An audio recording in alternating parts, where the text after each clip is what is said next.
Por eso quiero empezar esta sesión agradeciendo muy especialmente al profesor Sachs por su apoyo y colaboración, ya que hace apenas 2 meses estábamos aquí precisamente lanzando este centro para la reflexión. Hablábamos antes de esa necesidad de generar think tanks que generen reflexión pausada y con sentido. Y la verdad que tenerle hoy con nosotros aquí es un lujo para poder reflexionar precisamente todos nosotros de manera colectiva, lo cual es un verdadero placer. Profesor Sachs, muchas gracias. Presidente Zapatero, de nuevo, muchísimas gracias por atender todas nuestras solicitudes y por ofrecerte a moderar esta sesión. Leire, Pajín, precisamente por estar también aquí, Violeta, y por participar. Y igualmente agradecer también que en esta pantalla aquí en un ratito saldrá Miguel Sebastián, que al pobre le ha tocado no puede estar presencialmente con nosotros por estar precisamente con COVID. Con lo cual ha decidido participar telefónicamente. Maravillosa tecnología cuando nos permite no perdernos un pensamiento, una reflexión. Muchas gracias, Miguel, por estar.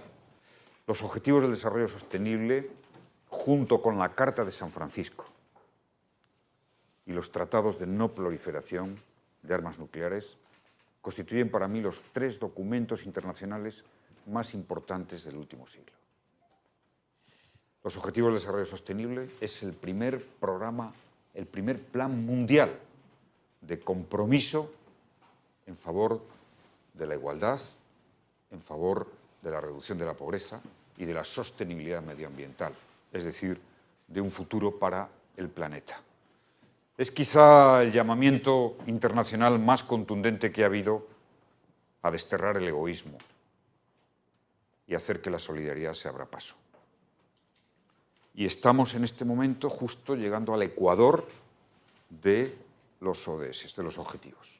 Se aprobaron en 2015, 2030 es la fecha de referencia, estamos casi en el ecuador.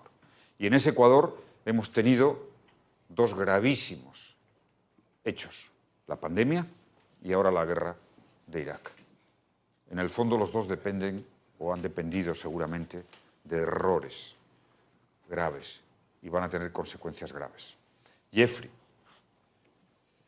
la cuestión, la pregunta es, desde tu punto de vista, de visión general en este momento, ¿cómo va a impactar esta situación geopolítica y después de la pandemia tan difícil en el cumplimiento de ese programa mundial, de ese plan que nos hizo a muchos recuperar la confianza en Naciones Unidas, en el valor de la cooperación, en la sensibilidad social, en la igualdad como contraseña de un mundo justo y en lo que representa la construcción de una comunidad política internacional? ¿Cómo crees que va a impactar en los ODS la situación actual?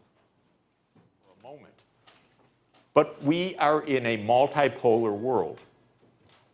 But that means to take responsibility each region. That's the key. The interesting thing about the Sustainable Development Goals is that they cannot be achieved country by country, anywhere. At a minimum, you need regional cooperation. Thanks God for the European Union, because that makes it possible for Europe to achieve a European Green Deal. Try that 27 times separately. Completely impossible. But as a union, it's possible. So the name of the game in this world is regional cooperation, and then the regions cooperating with each other. It's a little bit different from a country-by-country architecture. We need a strong European Union. We need a strong African Union. We need a strong Latin America. What exactly? Final point, just in opening remarks for us, is that sustainable development is not a nice thing to do. There's no alternative. There's chaos, or there's sustainable development. It's not an ideological option. We fall into not just 40-degree Celsius days in Madrid, but God knows what is going to happen as we hit tipping points on the climate, which we're going to hit year after year now. And it's much more dangerous than just the temperature going up another degree. I had the unhappy anxiety of heading a scientific institute on these issues for 15 years at Columbia. And I learned that climate scientists are the most soft-spoken, terrifying people in the world. We don't have a choice. And there's no real scientific debate. There's uncertainties, for sure. But the basics are actually quite well known. And yet, if we're going to be having war in Ukraine and refighting the Crimean War that is 170 years ago, and having our conflict with China, which goes back to the Opium Wars of 1839, and it's like America wants to relive all of the greatest dates of the British Empire. If we go through that, there is no way we're going to solve any of these problems, period. So unless we sit down, discuss, bring the scientists in, bring the engineers in, bring the public in, calm down, meet with each other, understand that we're in a common fate. Unless we do all of those things, as I said at the start, it's a mess. Thank you very much. Las decisiones políticas que tenemos que tomar son de tal calado y de tan ambición, es una mirada tan larga al mismo tiempo que respondemos a la urgencia de corto alcance, que necesitamos generar una complicidad de la ciudadanía y de todos los sectores para acompañar esta hoja de ruta. Porque si no, podemos tener en el camino que haya sectores que se quedan descolgados de este proceso o que encuentren que esta hoja de ruta no es su hoja de ruta. Y aquí hay distractores, retardadores y detractores que se cuelan en este contexto, queriendo hacer ver que la hoja de ruta de la Agenda 2030 es la enemiga, por ejemplo, de los territorios más rurales o despoblados, esto Juana sabe mucho, o que es una hoja de ruta que no es suficientemente ambiciosa para algunos actores. Por eso necesitamos generar un caldo de cultivo sostenible en la ciudadanía. Y esto no es tampoco fácil. Hace poco reflexionábamos en un artículo sobre cómo era esta película que hemos visto todos en Netflix, ¿no? Don't Look Up, donde costaba mucho hacer entender a los medios de comunicación, a la sociedad y a la ciudadanía que hubo un asteroide que la ciencia nos decía con exactitud iba a llegar, iba a destruir el planeta, nadie lo quería ver, ¿no? Bueno, la Agenda 2030 está basada en una hoja de ruta científica. Nunca antes en la historia hemos tenido la capacidad tecnológica ni el conocimiento tan claro para conocer con precisión qué es lo que va a ocurrir en nuestro mundo, en nuestro planeta, si no tomamos determinadas decisiones. Por tanto, nunca antes en la historia hemos tenido menos excusas para tomar decisiones contundentes respecto a esta hoja de ruta. Y por eso necesitamos ese acompañamiento, ese caldo de cultivo, necesitamos necesitamos que entienda la ciudadanía que este es el único camino, como decía Jeff, que no hay otro camino. Y por tanto que no es solo una cuestión de solidaridad y de compromiso de quienes llevamos muchos años en estos temas. Es simplemente la hoja de ruta más inteligente para garantizar el progreso, el bienestar, no solo nuestro, sino de las generaciones futuras. Es más, no es casual que las generaciones jóvenes sean quienes más nos están demandando y exigiendo el cumplimiento de la Agenda 2030. Lo hacen porque saben bien que las decisiones que nosotros estamos tomando, las que tenemos la responsabilidad de tomar como generación, van a tener repercusiones sobre su bienestar. Y aquí hay un elemento, lo enlazo con la salud, que es muy importante. El concepto de progreso y de bienestar ha cambiado radicalmente. Ya no podemos seguir midiendo el progreso ni el desarrollo económico solo en términos de Producto Interior Bruto. Necesitamos poner a otros elementos allí. La pandemia ha demostrado que sin acceso a una salud universal, que sin la garantía de un bienestar, nadie está a salvo. En lo que se refiere a la economía, y faltaba quizás la guinda, que es la globalización de las instituciones, ¿no? Avanzar hacia unas instituciones globales. Sin embargo, en los últimos tiempos empieza a aparecer voces que de alguna forma, yo creo que bastante creciente, sugieren que el proceso de globalización se está frenando. Creo que hace falta una métrica de la globalización.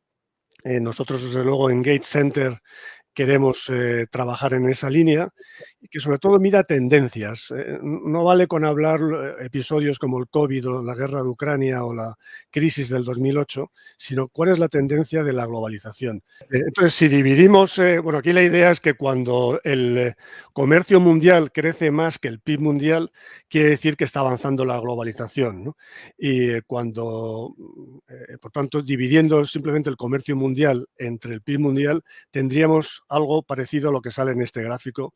Desde 1960 hay claramente una tendencia creciente.